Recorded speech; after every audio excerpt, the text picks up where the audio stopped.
Thank you.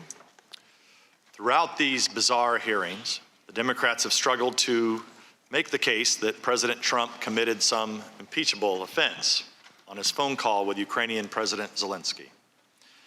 The offense itself changes depending on the day, ranging from quid pro quo to extortion to bribery to obstruction of justice, then back to quid pro quo.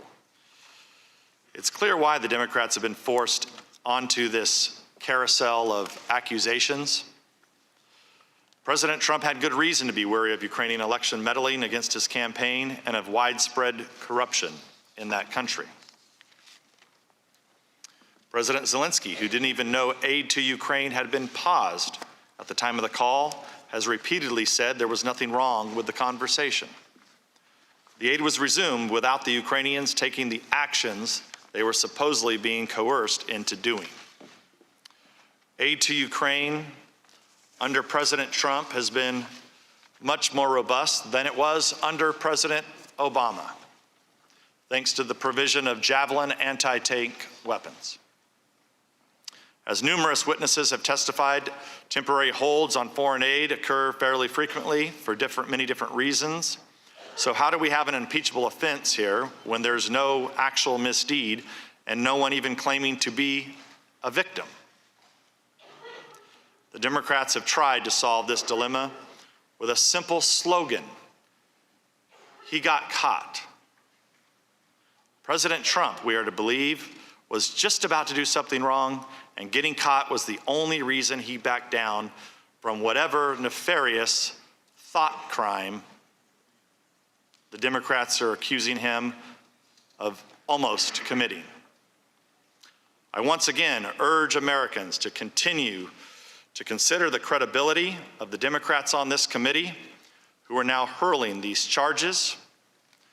For the last 3 years, it's not President Trump who got caught. It's the Democrats who got caught. They got caught falsely claiming they had more than circumstantial evidence that Trump colluded with Russians to hack the 2016 election. They got caught orchestrating this entire farce with the whistleblower and lying about their secret meetings with him. They got caught defending the false allegations of the Steele dossier, which was paid for by them. They got caught breaking their promise that impeachment would only go forward with bipartisan support because of how damaging it is to the American people. They got caught running a sham impeachment process featuring secret depositions, hidden transcripts, and an unending flood of Democrat leaks to the media. They got caught trying to obtain nude photos of President Trump from Russian pranksters, pretending to be Ukrainians.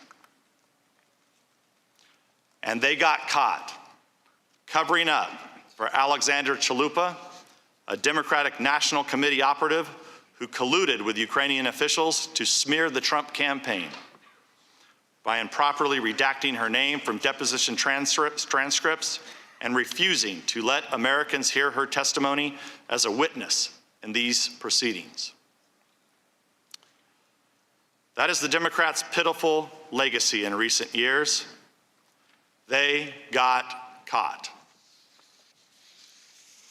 Meanwhile, their supposed star witness testified that he was guessing that President Trump was tying Ukrainian aid to investigations despite no one telling him that was true, and the president himself explicitly telling him the opposite, that he wanted nothing from Ukraine. Ladies and gentlemen, unless the Democrats once again scramble their kangaroo court rules, today's hearing marks the merciful end of this spectacle in the Impeachment Committee, formerly known as the Intelligence Committee. Whether the Democrats reap the political benefit they want from this impeachment remains to be seen, but the damage they have done to this country will be long-lasting. With this wrenching attempt to overthrow the president, They have pitted Americans against one another and poisoned the mind of fanatics who actually believe the entire galaxy of bizarre accusations they have leveled against the president since the day the American people elected him. I sincerely hope the Democrats end this affair as quickly as possible so our nation can begin to heal the many wounds it has inflicted on us. The people's faith in government and their belief that their vote counts for something has been shaken. From the Russia hoax to this shoddy Ukrainian sequel, the Democrats got caught. Let's hope they finally learn a lesson, give their conspiracy theories a rest, and focus on governing for a change. In addition, Mr. Chairman, pursuant to House Rule 11, Clause 2J1, the Republican members transmit our request to convene a minority day of hearings. To date, you have blocked key witnesses that we have requested from testifying in this partisan impeachment inquiry. This rule was not displaced by H.Res. 660, and therefore, under House Rule 11, Clause 1A, it applies to the Democrats' impeachment inquiry. We look forward to the chair promptly scheduling an agreed-upon time for the minority day of hearings so that we can hear from key witnesses that you have continually blocked from testifying. I'd also like to take a quick moment on an assertion Ms. Hill made in the statement that she submitted to this committee, in which she claimed that some committee members deny that Russia meddled in the 2016 election. As I noted in my opening statement on Wednesday, that in March 2018, Intelligence Committee Republicans published the results of a year-long investigation into Russian meddling. The 240-page report analyzed 2016 Russian meddling campaign, the U.S. government reaction to it, Russian campaigns in other countries, and provided specific recommendations to improve American election security. I'm going to ask my staff to hand these reports to our two witnesses today, just so they can have a recollection of their memory. As America may or may not know, Democrats refused to sign on to the Republican report. Instead, they decided to adopt minority views filled with collusion conspiracy theories.